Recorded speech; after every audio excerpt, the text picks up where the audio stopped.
The legendary Hells Angels motorcycle gang is in a fight for their freedom that has never been seen before.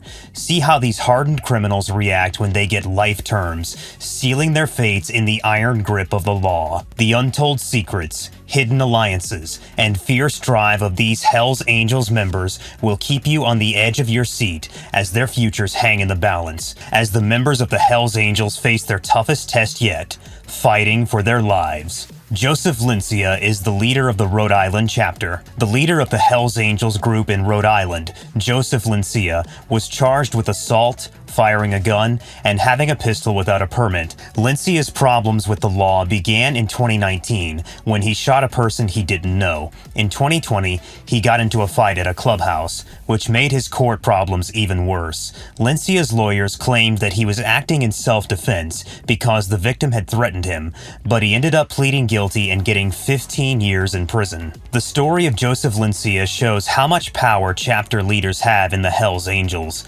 Their places of power and respect in the club can be used to do violent things and keep control of their territory. Valencia's conviction shows that even people at the top of criminal groups can be punished for what they do. Richard DeVries, the Las Vegas Hells Angels president. Richard DeVries, who was thought to be the leader of the Hells Angels group in Las Vegas, got into trouble with the law, along with 7 other people. He was charged with racketeering in connection with a killing. The court heard proof that strongly linked members of the Hells Angels to the crime scene. The charge made it clear that the motorcycle club was a group of criminals. During a court appearance, DeVries was arrested, and his bail was set at $250,000. The story of Richard DeVries shows how the Hells Angels can be involved in a wide range of illegal activities.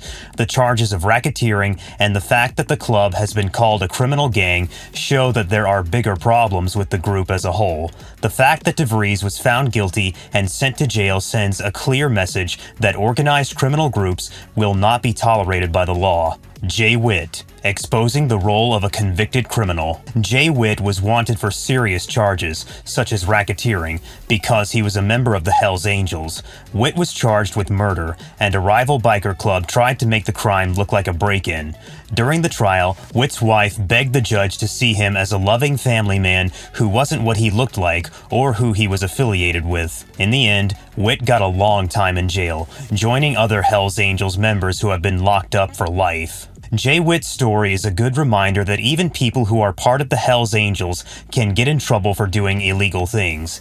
Even if people who care about them talk about how good they are, the seriousness of the crimes they did can't be ignored. The way that Whitt was sentenced shows that society is still committed to holding people responsible for their violent criminal actions. Adam Lee Hall, the reign of terror of a high-ranking member. Adam Lee Hall, a well-known member of the Hells Angels, planned and carried out a cruel triple murder. He and his helpers took the victims hostage and shot them before cutting up their bodies. The reason for these horrible things was to keep people from talking about an attack case. Hall, who was known to have a lot of power in the club, showed that he didn't care at all about people's lives. Even though Hall said he was innocent and tried to question the reliability of witnesses, he was found guilty of multiple murders and given 3 consecutive life sentences. This made sure he would never be free again. Adam Lee Hall's case shows how the Hells Angels deal with power and how violent they are as a group. As a high-ranking member, Hall thought that if he used extreme violence, he could get rid of any danger to the club. Hall's guilt and sentence show that the justice system is determined to break up criminal groups and make their leaders answer for what they do. David Shallou, a brutal accomplice in a triple homicide. David Shallou was also charged with murder and kidnapping in the 2011 triple killing case. Shallou worked with Adam Lee Hall on the horrible killings, which included cutting up the bodies of the victims. During the hearing, the defense tried to discredit witnesses by saying that they were jailhouse snitches.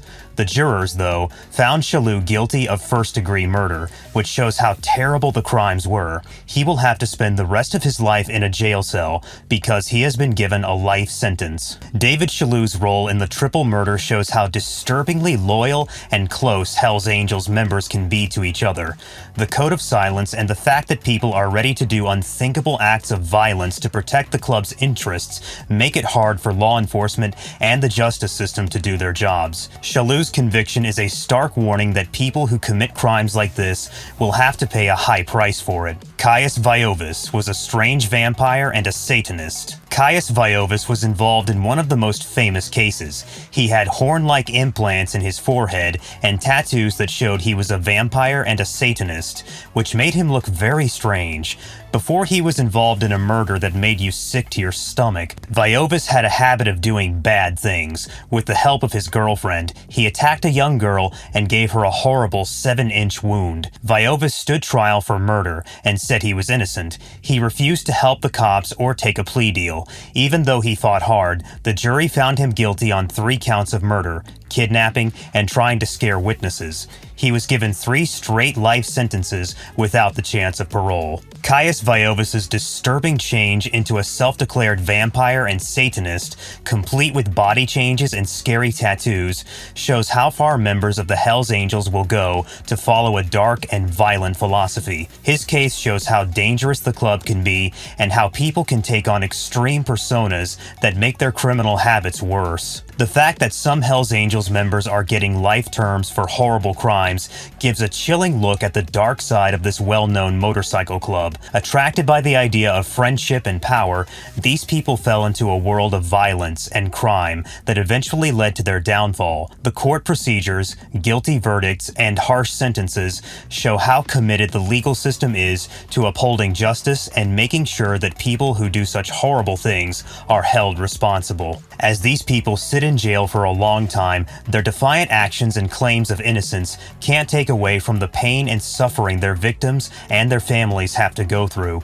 Even in a close-knit group like the Hells Angels, the cases show how terrible it is to choose a road of violence and crime. Even though people are still interested in the Hells Angels, it is important to remember that the acts of a few do not represent the entire motorcycle club. It is important to separate the criminals from the people who are part of the motorcycle community, but don't do anything wrong.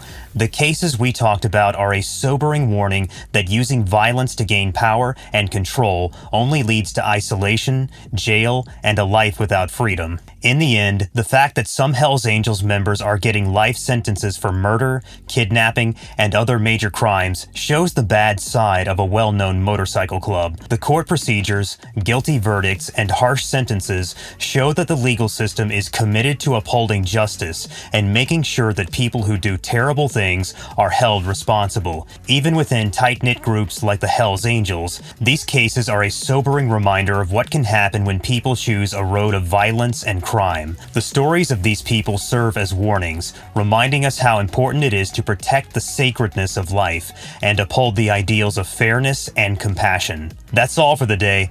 We will be right back. Don't forget to give this video a thumbs up and subscribe to our channel. See you in the next one.